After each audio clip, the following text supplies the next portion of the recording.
और अब बात मौत की दवाई की, जिसकी वजह से मध्य प्रदेश में अब तक 11 बच्चों की मौत हो चुकी है। इस बीच बड़ी खबर आ रही है, छिंदवाड़ा से डॉक्टर प्रवीण सोनी को पुलिस ने गिरफ्तार किया। डॉक्टर प्रवीण पर आरोप है कि इन्होंने ही सिरप प्रिस्क्राइब किया, जिसके बाद लोगों ने बच्चों को ये दवाई पिलाई और अब तक 11 बच्चों की मौत हुई। इस घटना के बाद से मध्य प्रदेश में सिरप प्रतिबंध कर दी गई है। इसे बनाने वाली कंपनी पर भी मुकदमा कर दिया गया। देश के कई राज्यों में कफ सिरप को लेकर अब सतर्कता भी बरती जा रही है।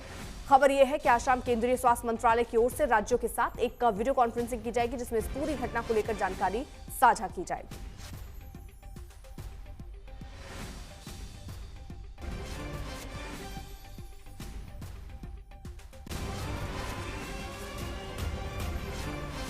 और इस बीच आपको एक जानकारी और दें, कफ सिरप से मौत पर केंद्रीय स्वास्थ्य मंत्रालय का अलर्ट भी जारी हुआ है। इसके साथ ही साथ जितने कफ सिरप हैं, अब सबकी जांच भी गहनता से की जाएगी। राज्यों के साथ केंद्रीय स्वास्थ्य सचिव की बैठक भी इसको लेकर चल रही है। शाम को बैठक में हालात की समीक्षा करने की तैयारी है। एमपी में अब तक 11 लोगों की मौत हो चुकी है। राज्य को केंद्र का निर्देश मिला है, सिरप स्टोर पर छापा पड़ा है।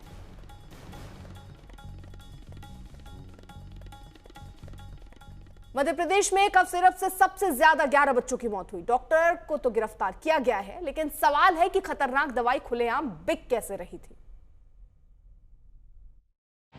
मध्य प्रदेश के छिंदवाड़ा में मरने वाले बच्चों का आंकड़ा अब 11 तक पहुंच गया है।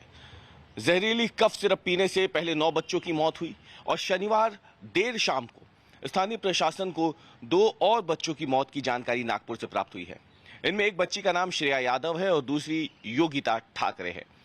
ये दोनों बच्चियां भी लंबे समय से नागपुर में भर्ती थी। इनमें से जो श्रेया है, उसकी मौत 16 सितंबर को बताई गई है, लेकिन जांच रिपोर्ट कल प्राप्त हुई है छिंदवाड़ा प्रशासन को और इसीलिए श्रेया का नाम भी मृतक बच्चों की सूची में जोड़ा गया है। इसके साथ ही बच्चों का आंकड़ा, मरने वाले बच्चों का आंकड़ा 11 तक पहुंच गया है। बड़ी खबर यह है कि शनिवार रात को ही डॉक्टर प्रवीण सोनी को छिंदवाड़ा पुलिस ने गिरफ्तार कर लिया है। ये वही प्रवीण सोनी है जिन्होंने मरने वाले ज्यादातर बच्चों का इलाज किया था अपने निजी क्लिनिक में, और जब उनकी तबीयत बिगड़ गई थी तब उन्हें शासकीय अस्पताल भेजा गया था। वहां पहुंचने के बाद मालूम होता है कि बच्चों की किडनी में इंफेक्शन है, जिसके बाद उन्हें नागपुर रेफर किया जाता है और 4 सितंबर से लेकर अब तक एक एक करके करीब 11 बच्चों की मौत इस पूरे मामले में हो चुकी है। छिंदवाड़ा पुलिस ने डॉक्टर को तो गिरफ्तार किया ही है, इसके अलावा कोल्ड्रिफ कफ सिरप बनाने वाली कंपनी श्रीसन फार्मास्यूटिकल्स के खिलाफ भी एफआईआर दर्ज की गई है। बीएनएस की 2 धाराओं के साथ ड्रग कंट्रोल एक्ट की धारा जो है वो भी जोड़ी गई है।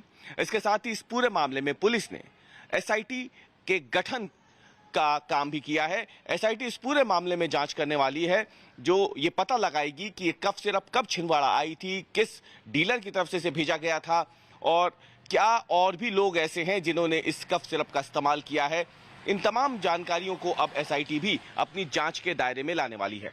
इस बीच मध्य प्रदेश सरकार ने मरने वालों के परिजनों को 4-4 लाख रुपए की सहायता राशि देने की घोषणा की है, लेकिन जिस तरीके से अभी भी नागपुर के अस्पतालों में छिंदवाड़ा जिले के कई बच्चे भर्ती हैं, इसी तरीके की समस्या को लेकर, उनकी जान को लेकर के भी अब सवाल खड़े हो रहे हैं, क्योंकि उनमें से कुछ बच्चे ऐसे हैं जो बेहद गंभीर हालत में छिंदवाड़ा से नागपुर रेफर किए गए थे।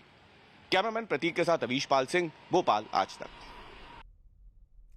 छिंदवाड़ा मामले में एनएसयूआई का भोपाल में प्रदर्शन हुआ है। 11 बच्चों की मौत को लेकर यह विरोध प्रदर्शन हुआ। इस दौरान एनएसयूआई समर्थकों ने स्वास्थ्य मंत्री के इस्तीफे की मांग की और नारेबाजी की, साथ ही सरकार पर स्वास्थ्य सुविधाओं की अनदेखी का आरोप लगाया। एनएसयूआई ने जहां पे ये तमाम लोग इस्तीफे की मांग कर रहे हैं मध्य प्रदेश के स्वास्थ्य मंत्री की, और ये आप तस्वीरों में भी देख सकते, मंत्रालय है वो उप मुख्यमंत्री राजेंद्र शुक्ला के अधीन आता है। ये सामने वहीं केंद्रीय स्वास्थ्य मंत्रालय अब सक्रिय हो गया है। आज शाम को केंद्रीय स्वास्थ्य सचिव राज्यों के स्वास्थ्य सचिवों और औषधि नियंत्रकों के साथ बैठक करेंगे।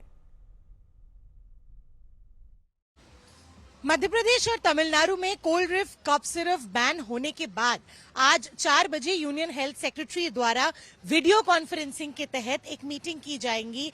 सभी स्टेट्स और यूनियन टेरिटरीज की हेल्थ सेक्रेटरी, प्रिंसिपल सेक्रेटरी और ड्रग कंट्रोलर के साथ इस मीटिंग में कफ सिरप को प्रेस्क्राइब करने की जो तरीके हैं, जो रैशनल यूज करना चाहिए, उसके बारे में एक पूरा गाइडलाइन दिया जाएगा।